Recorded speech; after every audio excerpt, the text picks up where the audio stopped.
नमस्कार. मराठी फेअर फाईल्समध्ये तुम्हा सर्वांचे मनपूर्वक स्वागत. आज जी गोष्ट मी तुम्हाला सांगणार आहे ती थेट जळगाव जिल्ह्याच्या चाळीसगाव तालुक्यातून एका आपल्या शेतकरी मित्राने पाठवलेली आहे. पुराच्या पाण्याने घेतलेल्या शेतात रात्रभर शेकोटीच्या भोवती जमलेल्या माझ्या शेतकरी बांधवांना आलेले काही अंगावर शहारे आणणारे अनुभव आज मी तुम्हाला सादर करणार आहे. चाळीसगाव तालुक्यात नदीला मोठा पूर आला होता. आजूबाजूच्या शेतांमध्ये पाणी शिरल्याने गावखेड्यात जायचे सगळे रस्ते बंद झाले. नाईलाजाने सगळे शेतकरी आपापल्या शेतातच अडकून पडले होते. रात्रभर जागून काढण्याशिवाय पर्याय नव्हता. थंडी वाढत होती, म्हणून मग सगळ्यांनी मिळून एका ठिकाणी मोठी शेकोटी पेटवली आणि तिच्या भोवती गप्पांचे फड रंगले. पण त्या गप्पांमध्ये हळूहळू भूतांच्या आणि अतृप्त आत्म्यांच्या गोष्टींनी जागा घेतली. या नदीच्या पुरात अनेक निष्पाप जीवांचा बळी गेला होता. लोकांचे म्हणणे होते की त्यांच्या अतृप्त आत्मा आजही याच परिसरात भटकत असतात. पाण्यात बुडून गेलेल्या त्या किंकाळ्या, त्यांच्या वेदना आजही इथल्या हवेत कुठेतरी रेंगाळत असाव्यात. अशा भयाण वातावरणात प्रत्येकाला आलेले विचित्र अनुभव सांगण्याचा जणू काही पायंडाच पडला होता. तेव्हा आपला बंड्या म्हणाला, काय सांगू तुम्हाला भावांनो, एकदा मी रात्री बैलगाडी हाकत चाललो होतो. सगळीकडे सामसूम होती. फक्त माझ्या गाडीच्या चाकांचा आवाज येत होता. अचानक त्या रस्त्याच्या कडेला एकदम काळोख्यात एक म्हातारी आजी मला उभी दिसली. एवढ्या रात्री या बाईला काय झाले असेल म्हणून मला तिची दया आली. मी म्हटलं, चला आजी, तुम्हाला तुमच्या गावाला सोडून देतो. पण ती काही बोललीच नाही, नुसती माझ्याकडे बघत राहिली. मी म्हटलं, चला बसा गाडीवर. तरी ती जागेवरून हलली नाही. मग मी जास्त विचार न करता गाडी पुढे काढली. पण थोडं अंतर गेल्यावर मला असं जाणवलं की कोणीतरी माझ्या मागे मागे येत आहे.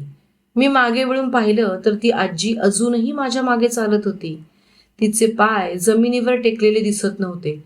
जणू काही ती हवेत तरंगत होती. मला खूप भीती वाटली, पण हिम्मत करून गाडी थांबवली आणि तिला विचारलं, काय पाहिजे तुम्हाला आजी? तरी ती गप्पच. तिचा चेहरा एकदम शांत होता, पण तिच्या डोळ्यात एक वेगळीच चमक दिसत होती. जणू काही ती माझ्या आत डोकावत होती. जसं पुढं म्हसोबाचं देऊळ लागलं तशी माझी बैलगाडी काही पुढेच जाईना. चाके जड झाली होती, जणू कोणीतरी तिला मागून ओढत होतं. मी खाली उतरून पाहिलं, चाक बिघडलं की काय, पण चाक तर एकदम ठीकठाक होतं. आणि ती आजी, ती तर एका क्षणात गायब झाली. आणि काय सांगू तुम्हाला, त्या दिवसापासून रात्रीच्या वेळी त्या रस्त्याने जायला पण भीती वाटते. बंड्याच्या या अनुभवाने सगळ्यांनाच गप्प केलं. मग थोड्या वेळात रंग्या, जो नेहमी सगळ्यांचीच फिरकी घेत असतो, तो गंभीर चेहऱ्याने बोलू लागला. आणि त्या रात्री परवाचीच गोष्ट आहे. मी विहिरीच्या कडेला गेलो होतो पाणी भरायला. तिथे एक वृद्ध आजोबा उभे होते आणि माझ्याकडे एकटाक लावून बघत होते. त्यांचे डोळे सांगायला पण भीती वाटते, एकदम खोल भेसूर दिसत होते. त्यांच्या चेहऱ्यावर कसली तरी असह्य वेदना दिसत होती. माझ्या मनात विचार आला, काय माणूस आहे हा, एवढ्या रात्री इथे काय करतोय? रस्ता चुकला असेल की काय? आत्महत्या वगैरे करण्याचा विचार तर नसेल याच्या डोक्यात. मी हिम्मत करून त्यांना विचारले, काय आजोबा, काय काम आहे इथे? वाट चुकली का? तर ते मला एकदम वेगळ्याच आवाजात म्हणाले, बेटा, मला थोडी तंबाखू किंवा सिगरेट मिळेल का? त्यांचा आवाज ऐकून माझ्या अंगावर काटा आला. तो आवाज जसा काही खोल विहिरीतून येत होता.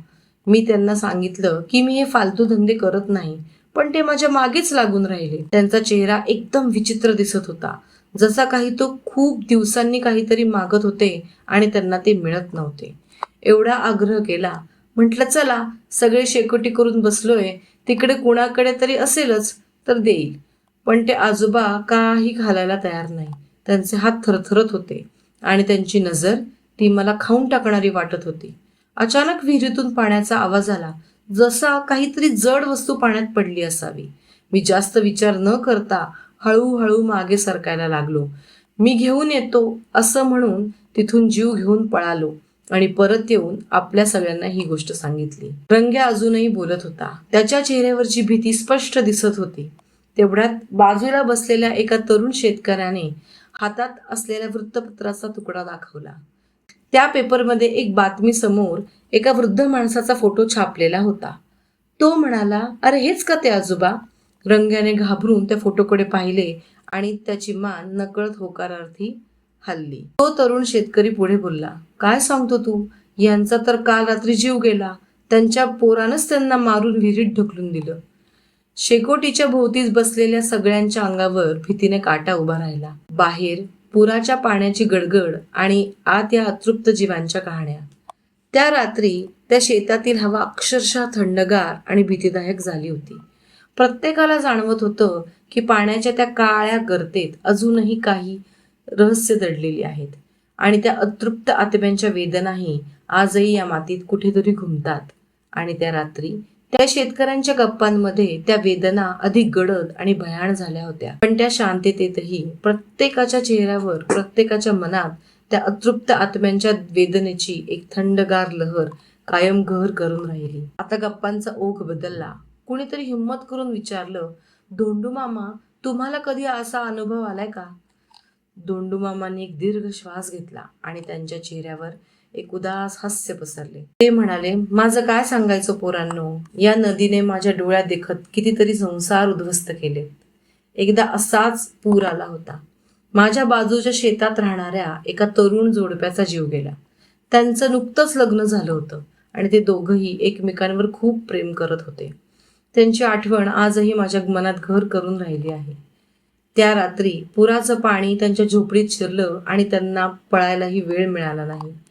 धोंडू मामा पुढे बोलले, त्यानंतर अनेक रात्री मला त्यांच्या किंकाळ्या ऐकू आल्या आहेत. पाण्यात बुडताना ते मदतीसाठी ओरडत होते. तो आवाजही आजही माझ्या कानात घुमतो. एकदा मी याच शेकोटीजवळ बसलो होतो आणि मला स्पष्टपणे त्या बाईचा आवाज ऐकू आला, अहो कुठे गेलात तुम्ही, मला एकटीला सोडून? तिचा आवाज ऐकून माझ्या अंगावर काटा उभा राहिला होता. मी घाबरून इकडे तिकडे पाहिले, पण कोणीच नव्हतं. फक्त पुराचं पाणी आणि अंधार. लखू, जो आतापर्यंत शांत बसला होता, तो म्हणाला, आणि मला एक वेगळाच अनुभव आला होता. रात्री इथे झोपले होतो. अचानक मला कोणीतरी माझ्या पायाला स्पर्श केल्याचं जाणवले. मी डोळे उघडले तर एका लहान मुलाचे ओले पाय पलंगाच्या कडेला दिसत होते. त्याचे पाय एकदम थंडगार.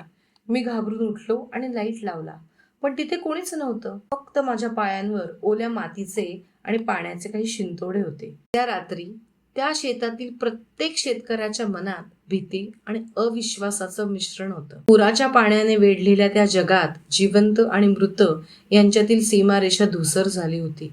शेकोटीची धग त्यांना थोडा दिलासा देत होती, पण बाहेर पसरलेल्या अंधारात आणि पाण्याच्या आवाजात दडलेली रहस्ये त्यांचा काळजाचा ठोका चुकवित होती. ती रात्र संपायला तयार नव्हती आणि त्या अतृप्त आत्म्यांच्या वेदना जणू काही त्या काळ्या पाण्यातून त्यांच्यापर्यंत पोहोचत होत्या. तुम्हाला ही कथा आवडली असल्यास चॅनलला सबस्क्राईब करायला विसरू नका. धन्यवाद.